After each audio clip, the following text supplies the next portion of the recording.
Welcome back, fight fans, to another video here on the Fight Game. Manny Pacquiao is a boxer who fights for the people and is therefore loved by the people. He's respectful, but in the ring, he's an absolute monster. A long career over which took place in 4 different decades has seen Manny Pacquiao compete in some absolutely exhilarating fights. With great power and speed along with extraordinary accomplishments, Pacquiao lays his claim to being called one of the greatest boxers of all time.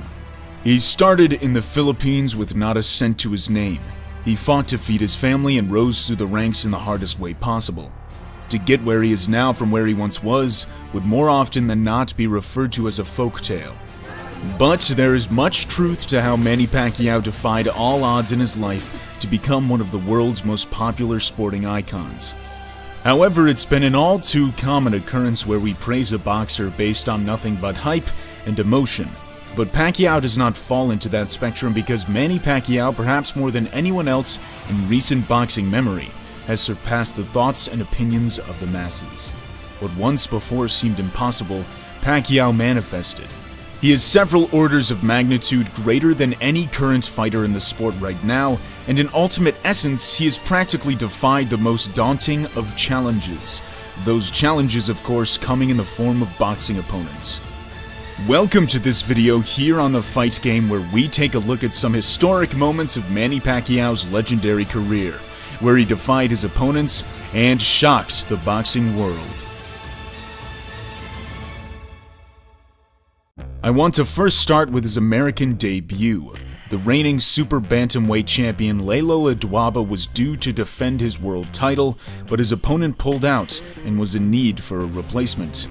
More often than not, replacements are ultimate underdogs. They're not expected to win, they're simply used as placeholders, so the show goes ahead. Pacquiao had never really fought in the States. He was rather unrecognized. No one really expected Pacquiao to put up much of a fight. Ledwaba was 29 and in his prime, while also on a 23-fight win streak. Pacquiao was 24 with no experience on such a large television show such as HBO. The fight started with Pacquiao in the black trunks and Ledwaba in the white. The first round saw Pacquiao gauge the distance with his jab, and we saw Pacquiao stutter step to dictate the pace right from the get-go. After a minute, Pacquiao set up a hard left with 2 jabs. Also, take notice of the position in which Pacquiao unleashes this left from. His lead foot is outside his opponent's, putting himself in an advantageous position to throw from. Pacquiao scored a lot of his shots when Ledwaba ducked his head down. It's a dangerous move against one of opposite stance because a low-aiming shot often lands clean, as the opponent quite literally ducks into the punch. With 30 seconds left, Pacquiao noticed blood drip from Ledwaba's nose. His killer instincts kicked into gear and he upped the pace, building on his momentum.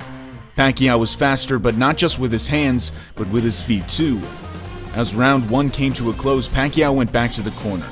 I'm going to stop talking for a small bit to let you guys hear what advice Freddie Roach tells Pacquiao. So the jab, hook, uppercut, okay? Jab, hook, up the middle. When you throw the hook, he's trying to go under the hook. Okay. Lift him up with the uppercut. You okay, son? As you just heard, Roach advised Pacquiao to set up a big left uppercut with a jab and a hook. Now watch this. Africa, here he gets off to an uncertain start against Pacquiao's hard punches in round 1, and here comes the Filipino fighter again. Boom! That's brilliant coaching by Roach, and a brilliant execution by Pacquiao. When you throw the hook, he's trying to go under the hook. Okay. Lift him up with the uppercut. You okay, son? Shortly after, Pacquiao would nail Ledwaba with a straight left to drop him for the first time. Pacquiao was now looking absolutely relentless with his combinations, but soon Ledwaba would momentarily have his break when he landed 3 snapping jabs. But if you know Pacquiao, you know he loves a good fight.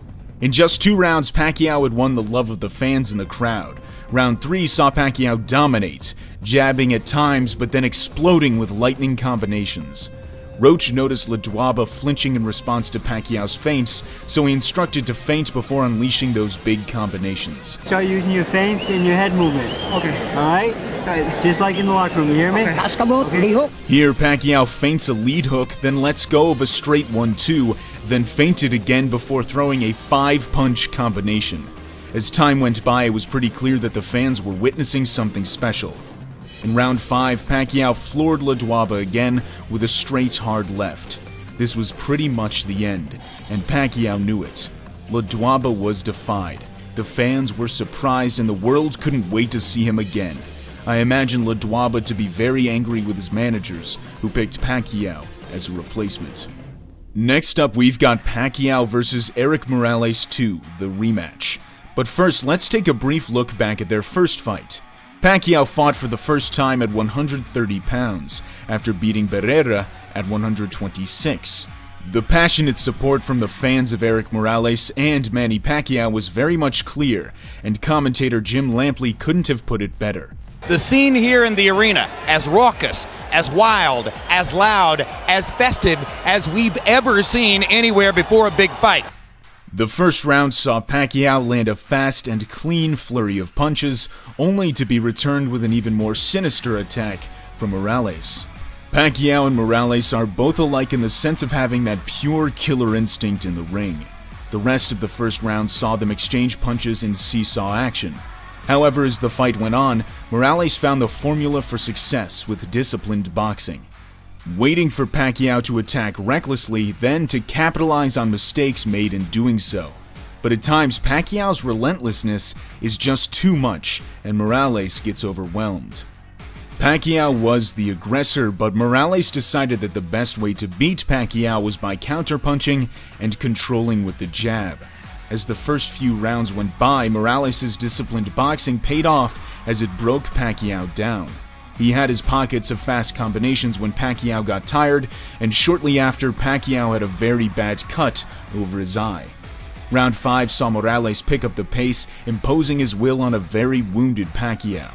This was a real tough fight. If you're a fan of Manny Pacquiao, it's likely a hard fight to watch. Pacquiao, like the true fighting warrior that he is, didn't fold. Through fatigue, he fought back valiantly. In round 12, we saw both fighters fight real hard, giving everything they had. What an incredible fight that was. Unfortunately, although both fighters had their spots and the fight was close, Pacquiao lost in a decision victory for Erik Morales. So now let's fast forward to the rematch. The second fight was as much as a spectacle as the first. Roach, however, had a different game plan for Pacquiao this time around. Pacquiao this time around decided to move his head instead of being stationary in the upper body like he was in the first fight, and opted for a more traditional style while also retaining that effective relentlessness during combinations. Because of his constant head movement, Morales found it difficult to time Pacquiao's attack, and Pacquiao timed a straight left in the midst of his head movement to land clean. Knowing that it was effective, Pacquiao did it again moments later, landing clean again. Morales then let go of a fast combination, with both fighters now returning back to how they fought the first fight, with recklessness exchanges. Morales got Pacquiao to the ropes with much similarity to the first round of their first fight. Pacquiao, realizing his mistake, went back to boxing clean.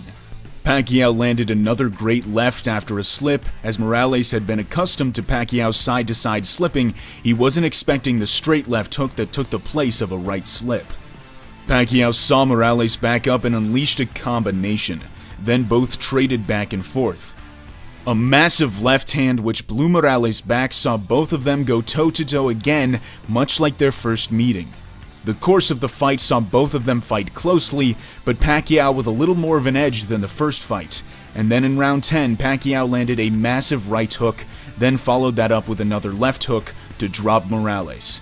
Then spectacularly, Pacquiao finished off the fight with Morales incapable of continuing. Pacquiao had done it. He defied Erik Morales and avenged his loss, collecting a brilliant victory for himself and his people. Next up, we've got the fight billed as the dream match, the fight for the ages, Manny Pacquiao versus Oscar De La Hoya. Larry Merchant, an HBO analyst, had a bizarre idea for De La Hoya, who at the time fought at 154 pounds, and Pacquiao, who fought at 135 pounds, to meet in the middle for a mega fight. For modern comparison, that would be the same as Gervonta Davis fighting Jermall Charlo. The fantasy became a reality when the fight was announced for both of them to face one another, where Pacquiao would be moving up 2 weight divisions and De La Hoya would be moving down 1 weight division to meet at the welterweight limit of 147 pounds. This was a significant jump for Pacquiao, who was much smaller than the bigger De La Hoya. You could almost say it was David versus Goliath. At the weigh-in, Pacquiao weighed in at 142 pounds, showing that he didn't even have to make weight for the fight. Instead of gaining lots of mass, Pacquiao and his team felt that speed would be the route to victory against the bigger man. When both fighters came to the center of the ring, the size advantage for De La Hoya was quite apparent. The fight started with Pacquiao circling around his opponents looking for openings. This is how he would have to box a much larger and stronger opponent by utilizing his movement and speed advantage. Pacquiao quickly found an opening for a straight left, then a right hook. Pacquiao's superior fast footwork was key to winning this fight. Pacquiao would land and then quickly evade De La Hoya's responding counterattack. Here, Pacquiao lands a hard left hand, evades the punches and swaps the positions, then comes back in to land another hard left hand. As the first round went by, De La Hoya was already frustrated with the quickness of Pacquiao. As rounds went by, Pacquiao landed and De La Hoya did not, which can be very humiliating. The straight left hand while slipping the head on the outside was the key move here for Pacquiao in this fight. It worked like a charm. Manny Pacquiao defied Oscar De La Hoya and his size advantage with a good game plan and disciplined determination. Pacquiao was in and out, scoring his shots then getting out of the way. It got worse for De La Hoya as the fight continued. It became a pure destructive performance from Manny Pac-Man Pacquiao. For Oscar, the will to fight had now become the will to survive. Battered and bruised, De La Hoya still came out, showing such great heart. Pacquiao won when De La Hoya's corner stopped the fight before the 9th round started. The decision was the right decision, as the fight had become a one-sided beatdown.